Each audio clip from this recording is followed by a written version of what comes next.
오늘의 성경 말씀 고린도후서 8장 9절 말씀. 우리 주 예수 그리스도의 은혜를 너희가 알거니와 부요하신 자로서 너희를 위하여 가난하게 되심은 그의 가난함을 인하여 너희로 부욕케 하려 하심이니라. 저는 오늘 여러분과 함께 가난해야 좋은 신자인가, 이와 같은 제목으로 은혜를 나누고자 합니다.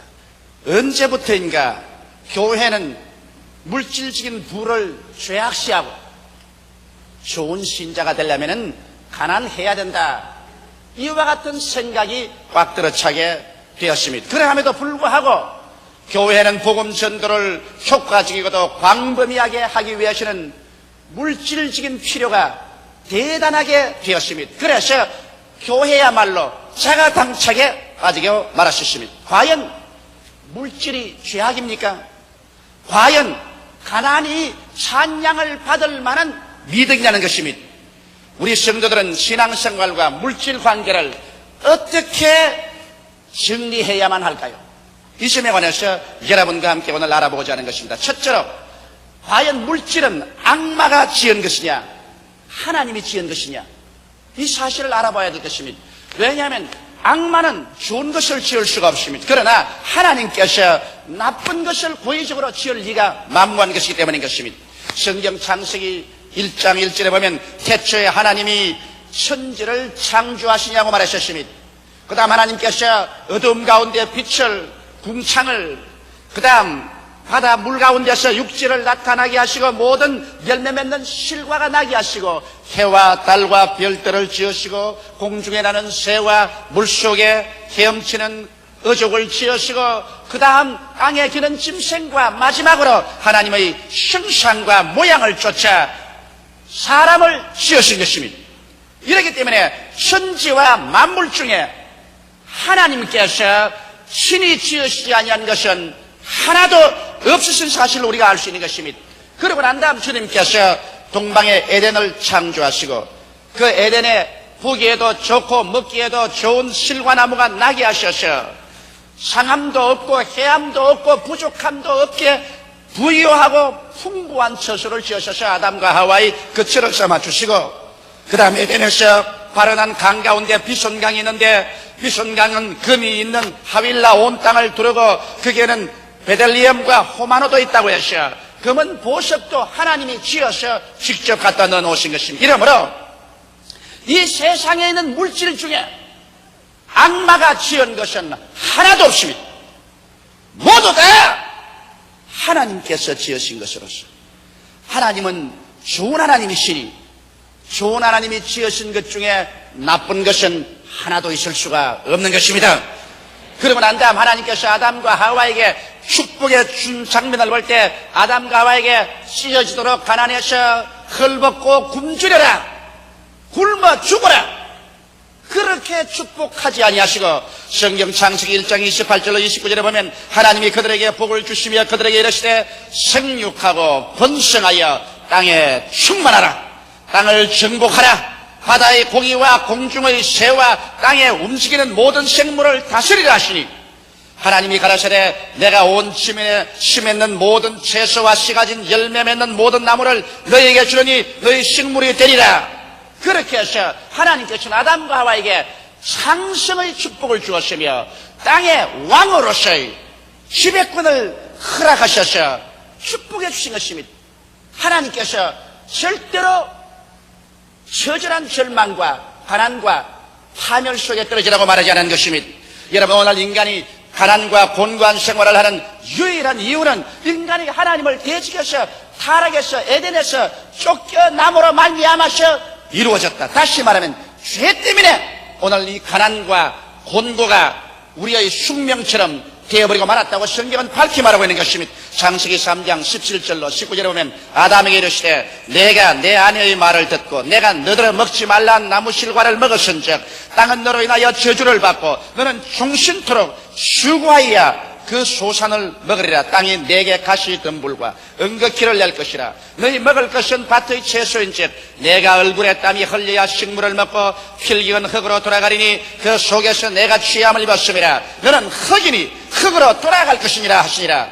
여기에서 가난과 질병과 저주와 죽음은 축복의 연유로 주어진 것이 아니라 아담이 하나님을 대적하여 범죄함으로 말미암아 심판으로서 주어진 사실을 우리는 분명히 알 수 있는 것입니다. 그러면 우리가 이 사실을 통해서 하나님이 인간에 대한 근본 뜻은 우리 영혼이 잘됨같이 범사에 잘되며 강건하고 생명을 얻되 넘치게 얻게 하는 것이 하나님의 근원적인 뜻이라는 것을 우리는 너무나 잘 알 수 있습니다. 이 근원적인 뜻을 우리가 확실히 알아야 이 모든 세상의 질병과 저주, 가난과 슬픔, 죽음이 하나님의 근원적인 뜻이 아니라는 것을 우리가 알고 단호하게 우리는 이것을 부정할 수가 있는 것입니다. 과연 하나님께서 오늘날 하나님의 근원적인 뜻이 여러분 가난과 저주와 절망이라면 우리들은 하나님 앞에서 소망을 가질 수가 없을 것입니다. 그러나 이 성경 말씀을 통해서 볼 때 하나님의 창조적인 근본적인 뜻은 여러분 가난과 저주와 절망에 있지 않습니다. 하나님께서는 얼마나 보기에도 아름답고 듣기에도 좋고 그리고 살기에도 영광스러운 천지와 만물을 지으시고 또 에덴 동산을 지으시고 그 속에 아담과 하와를 축복해서 살도록 그렇게 만들어 놓으신 것입니다. 그러면 둘째로 우리가 구약에서 하나님을 믿고 순종한 백성들을 살펴보아야 되겠습니다. 과연 하나님께서 가난과 저주가 하나님의 뜻이라면 구약시대 주의 백성들을 어떻게 하나님께서 섭리하시고 취급하셨는가 그 사실을 우리가 알아보아야 할 것입니다. 여러분 구약에서 하나님이 가장 선택하시고 주님의 사랑을 많이 받은 사람이 아브라함입니다. 아브라함은 나이 75세 때 하나님께서 영광 중에 나타나셔 하나님의 친히 사명을 감당할 자로 부르심을 받게 된 것입니다. 그럴 때 하나님이 아브라함을 부르실 때 어떠한 약속을 주셨나요? 하나님께서 가난과 저주와 절망과 죽음의 언약을 주셨나요? 그렇지 않습니다. 하나님께서 아브라함에게 약속하신 것은 창세기 12장 1절로 3절에 분명하게 기록되는 것입니다. 여호와께서 아브라함에게 이르시되 너는 너희 본토 친척 아비 집을 떠나 내가 네게 지시할 땅으로 가라. 내가 너로 큰 민족을 이루고 네게 복을 주어 내 이름을 창대케 하리니 너는 복의 근원이 될지라. 너를 축복하는 자에게는 내가 복을 내리고 너를 저주하는 자에게는 내가 저주하리니 땅의 모든 민족이 너를 인하여 복을 얻을 것입니다. 여기 하나님께서 아브라함을 불러내실 때 얼마나 아브라함에게 창대의 약속을 주셨던지 심지어는 아브라함을 축복하는 사람은 복을 받고 아브라함을 저주하는 사람은 저주를 받을 것이라고 말하고 전국에 가신 아브라함이 온 세계 만민의 복의 근원이 되라고 말하는 것입니다. 하나님께서 사람을 불러내실 때 저주하기 위해서 불러내신 것이 아니라 복을 주기 위해서 불러내신 것입니다. 성경에 보면 아브라함과 같은 믿음을 가진 사람은 모두 다 아브라함의 자녀라고 말했는데 여러분과 나도 아브라함이 갈대아 우르에서 부름을 받아 나온 것처럼 우리도 죄악 세상에서 부름을 받고 나왔는데 하나님께서 아브라함은 부르실 때 축복의 언약을 주시는데 우리를 부르실 때는 하나님께서 저주와 절망과 파멸의 언약을 주어서 부를 리가 만무한 것입니다. 아브라함이 하나님의 부르심과 택하심을 받은 것처럼 여러분도 하나님의 부르심과 택하심을 받은 사람들인 것입니다. 하나님께서 여러분과 나를 부르실 때 언약 없이 부르지 아니하시는 것입니다. 이러므로 여러분 성경에는 아브라함과 같은 믿음을 가진 사람은 아브라함과 함께 복을 받느니라고 하셨으므로 아브라함이 출발 때부터 하나님의 축복을 받고 출발하시니 오늘 우리 예수 그리스도를 믿고 아브라함의 자녀로서 하나님께 나오는 사람들을 주님께서 축복의 언약을 주시지 않을 리가 만무한 것입니다.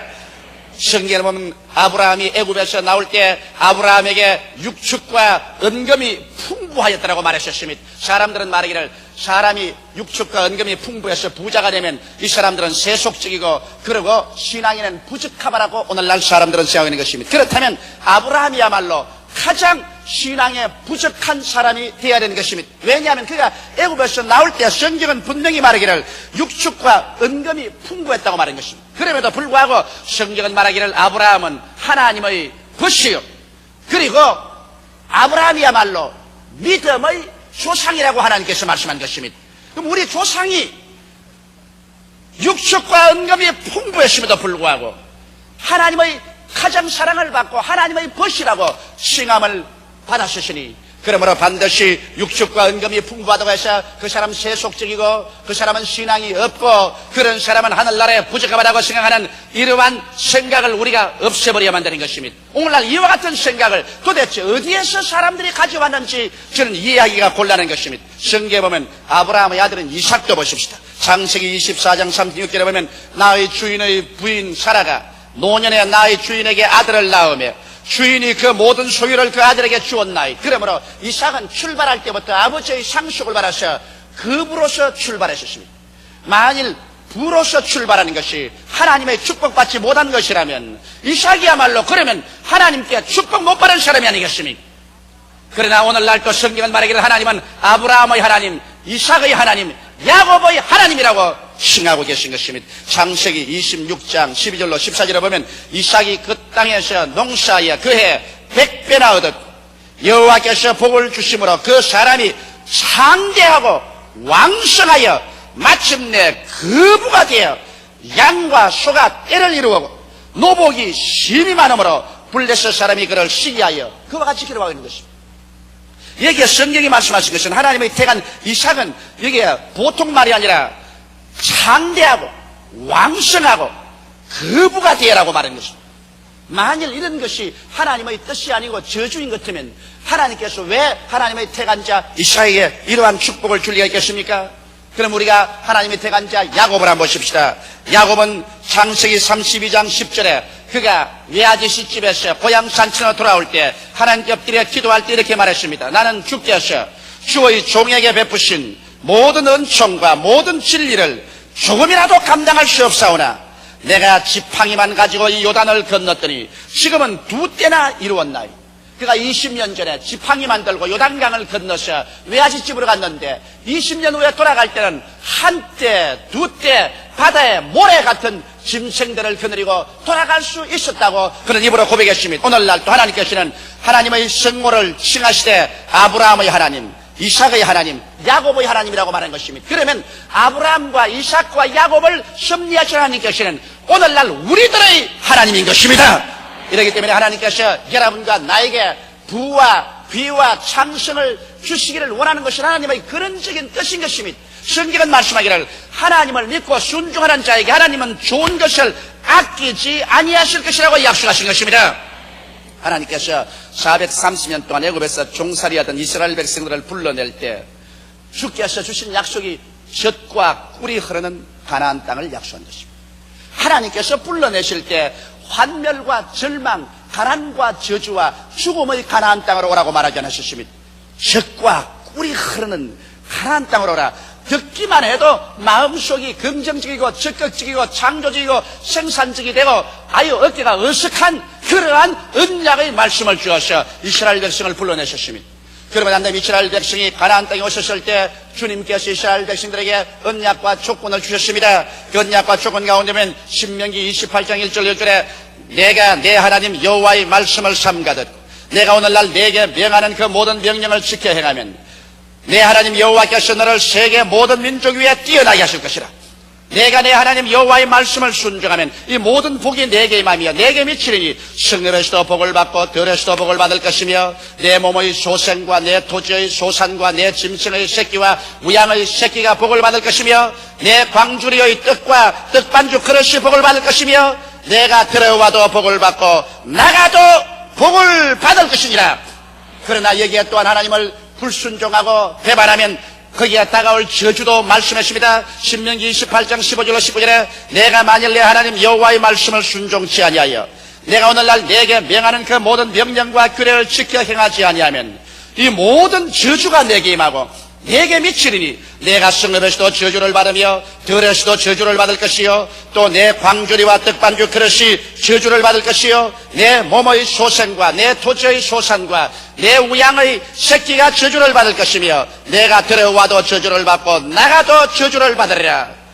하나님께서 육의 선민에게 이와 같이 축복과 저주의 언약을 주셨는데 오늘날 우리 영의 선민들이 주를 믿고 나올 때 동일하게 하나님께서 좋은 언약으로 부르지 아니하실 리가 절대로 없는 것입니다. 실제로 그러면 크리스천은 모두가 부자가 될 수 있는가? 그런 질문하실 것입니다.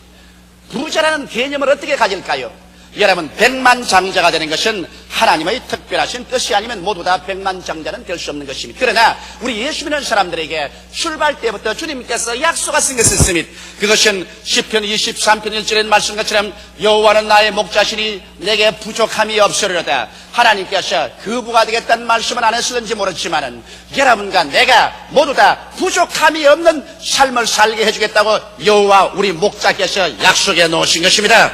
그뿐 아니라 마태복음 6장 11절에 보면 예수께서 우리가 하나님께 기도할 때 굶주리지 않는 삶, 일용할 양식을 달라고 기도하라고 말하십니다. 오늘날 우리에게 일용할 양식을 주옵시고, 그러므로 예수 믿는 사람치고 일용할 양식에 궁핍한 사람은 절대로 있어서는 안 됩니다. 일용한 양식이라는 것은 밥만 먹는 것이 일용한 양식이 아닌 것입니다. 매일매일 살아갈 집도 있어야 되고, 매일매일 입고 살아가야 할 옷도 있어야 되고, 신을 신도 있어야 되고, 그리고 일터에 나갔다 들어왔다 해야 될 차비도 있어야 되고, 여러 가지 하루를 살아가는데 필요한 것은 하나도 남김없이 모두 다 공급을 받는 것이 하나님의 뜻이라고 성경은 말하고 있는 것입니다. 나아가서 빌립보서 4장 19절에 보면 우리의 필요가 채워지는 삶을 살아야 된다고 성경은 말하고 있습니다. 나의 하나님이 그리스도 예수 안에서 영광 가운데 그 풍성한 대로 너희 모든 쓸 것을 채우시리라.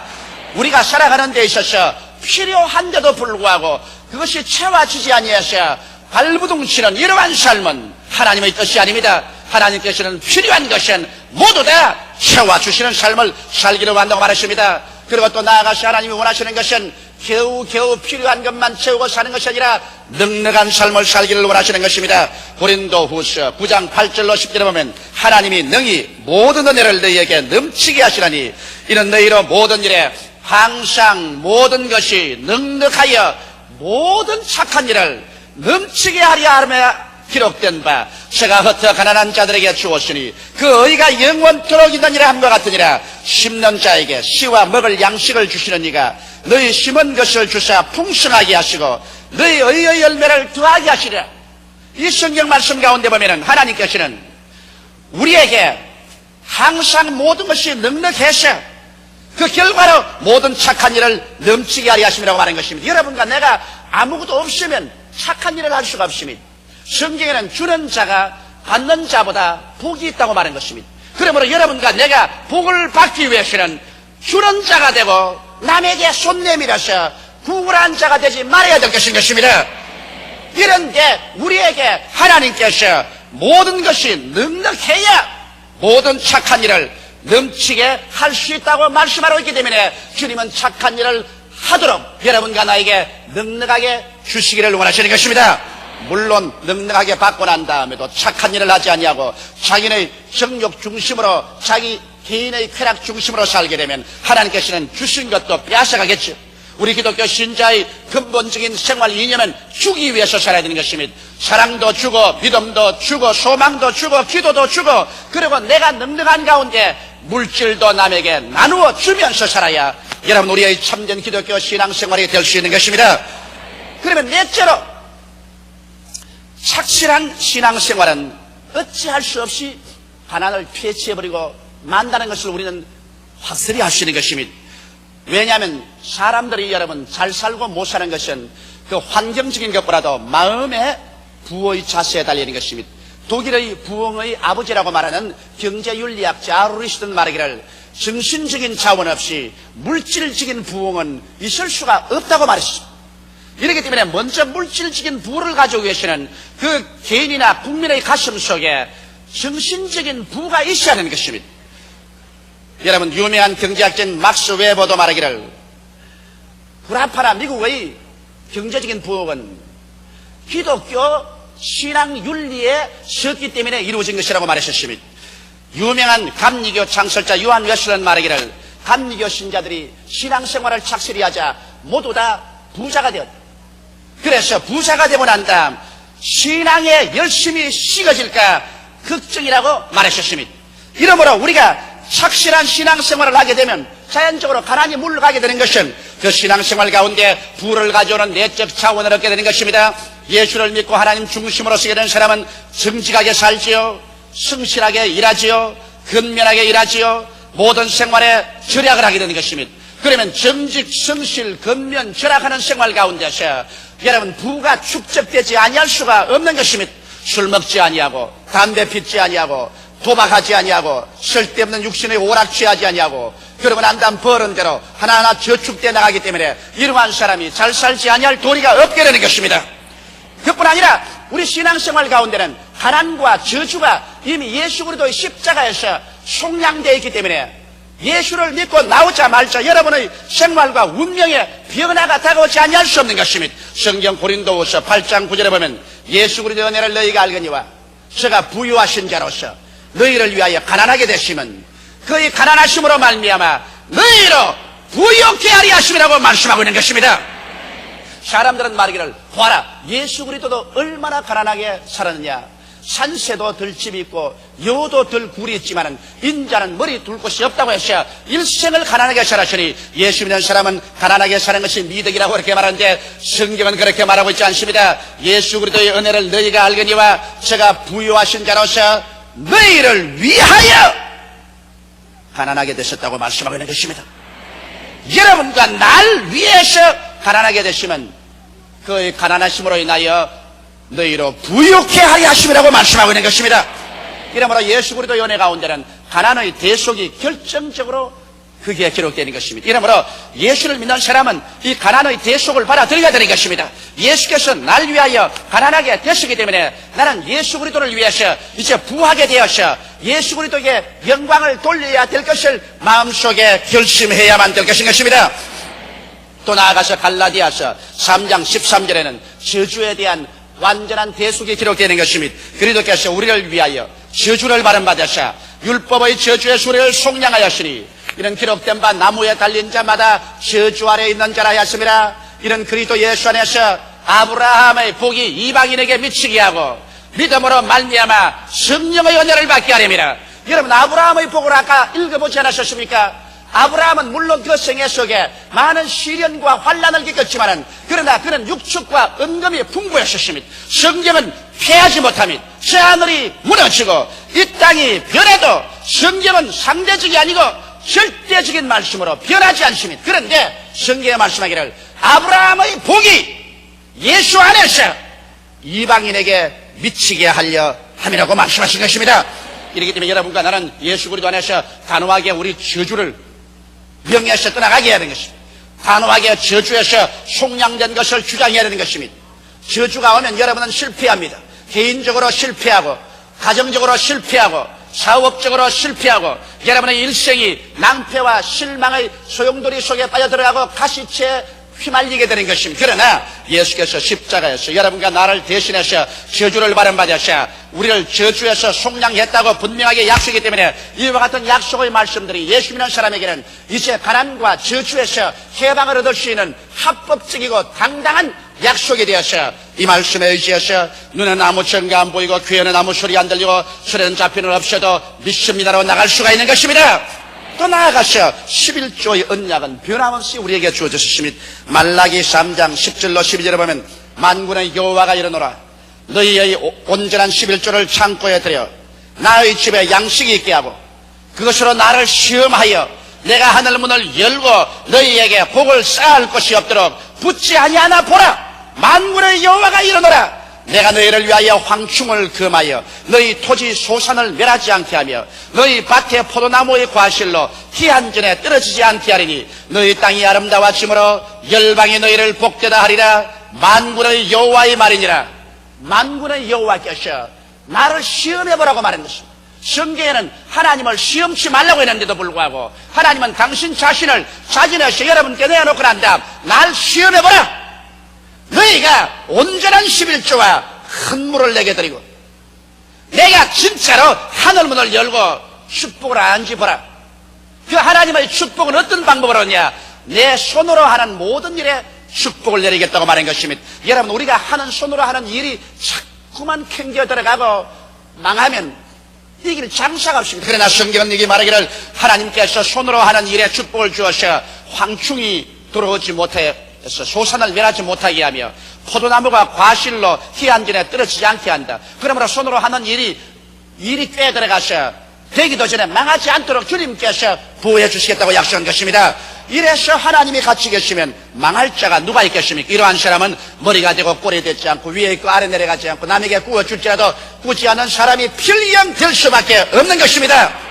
이러한 사실들을 보게 될 때 우리 크리스천들은 이 세상에 살면서 거대한 부자가 되겠다는 언약은 아니겠지만은 모두 한 사람 한 사람이 가난과 저주에서는 면해 나오고 내 필요한 것은 채워지고 거기에 넘치도록 넉넉해져서 남에게 나누어 주고 구워 주고 착한 일을 넘치게 하면서 살 수 있도록 되는 것이 하나님의 근원적인 뜻인 것을 알 수 있는 것입니다. 그러므로 가난해야 좋은 크리스천이 될 수 있다는 이 생각은 하나님이 주시는 생각이 아닙니다. 성경이 주는 생각이 아니라 그것은 우리를 도적질하고 죽이고 멸망시키는 악한 마귀가 주는 생각인 것입니다. 왜냐하면 사람이 생각을 잘못 가지면 하나님 앞에 축복을 받을 수 없습니다. 그것은 성경에 기록하기를 하나님께서는 우리의 온갖 구하는 것이나 생각하는 것에 넘치도록 능리하겠다고 말씀하신 것입니다. 생각이 가난해야 잘 믿는 사람이 되고 가난해야 천당 가고 가난해야 하나님 은총 속에 들어갈 수 있다는 이러한 생각을 집어넣어주면 예수 믿는 사람은 부하게 되는 것을 죄로 여기고 물질이 풍부해지는 것을 죄책으로 여기고 그러고 난 다음 언제나 가난한 생활을 해서 주님에게 드릴 것이 하나도 없게 되고 늘 사람들에게 궁핍하게 되는 것입니다. 이렇기 때문에 여러분 우리는 하나님 앞에서 물질적인 축복을 주장하고 받을 수가 있으며 받았을 때 여러분이 주님을 중심으로 살고 물질의 노예가 되지 말아야만 되는 것입니다. 가난할 때나 부유할 때나 여러분의 삶의 자원은 하나님이 되어야 합니다. 오직 하나님 중심으로 서게 될 때 물질 그 자체는 많든 적든 여러분 그 자체가 죄는 아닌 것입니다. 물질을 잘못 사용하는 사람이 죄를 짓게 되지. 사람이 하나님 중심으로 그 나라와 그 일을 구하며 올바르게 살고 물질을 올바르게 사용하면 오늘 물질만큼 위대한 하나님의 사업을 이루고 축복이 근원이 되는 것이 더 없을 것입니다. 우리 다 같이 고개 숙여 기도드리겠습니다. 살아계시고 거룩하신 아버지 하나님, 예수 믿는 사람은 가난해야 된다는 잘못된 생각을 오늘 우리 성도들의 마음속에서 싹 씻어버리게 도와주시옵소서. 이것은 하나님이 주신 생각이 아니라 마귀가 전통 속에 집어넣어준 잘못된 생각이 옵니다. 하나님 아버지여, 우리 성도들에게 물질이 있어야 온천하 만국의 복음을 전가할 수 있는 자원을 마련할 수가 있사옵나이다. 이러므로 마귀의 말을 씻어버리고 성서에 서서 하나님께서 우리에게 주시는 말씀을 받아서 내 아버지 하나님이 오늘부터 영혼이 잘됨같이 범사에 잘되며 강건하게 되고 생명을 얻되 넘치게 얻어 모든 일에 항상 모든 것이 넉넉하여 모든 착한 일을 넘치게 하도록 주님께서 축복하여 주옵소서. 그러나 한 사람이라도 행여나 물질의 노예되지 말게 도와주시옵소서. 예수님 이름 받들어 기도드리옵나이다. 아멘.